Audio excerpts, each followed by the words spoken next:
out of that uniform, sorry. Your legs don't.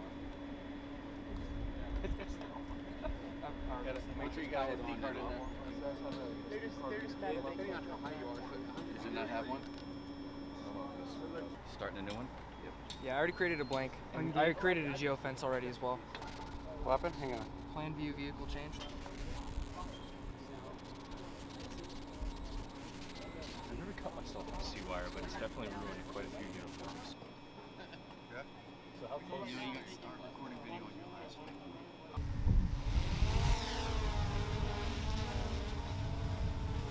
Going to the first, it's going to go to the first start point. Okay. And that's where it's going to Talking in February, that was awesome. That was great work.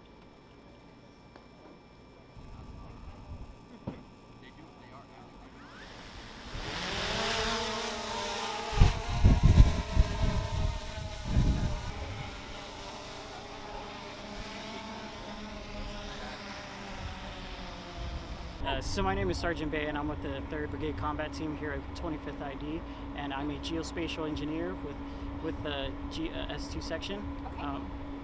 So right now we're testing a drone that's part of the One World Terrain program, and with this drone it allows us to accurately capture and store imagery of places that maybe have changed over time, or imagery is just not recent enough for the brigade's needs, and it allows us to actually update that and use it in real world and in a speedy within a short amount of time. So the best capability with this drone is actually the fact that we can deploy it anywhere and actually have it returned directly to us. Not only is the resolution that it provides a high resolution, but it also is speedy in the time that it is able to capture and return. Perfect. So with my job, a lot of times disseminating my products down to the lowest level is somewhat time consuming, and it allows me to actually build my products and get them down to the line units as quickly as possible, as well as it being useful to them in the battlefield with a most current imagery. So with leaders on the ground, it actually helps a lot more with making decisions based off the terrain, as well as enemy movements that might be in the area. So as recent as the capture may be, we can get products out within the hour.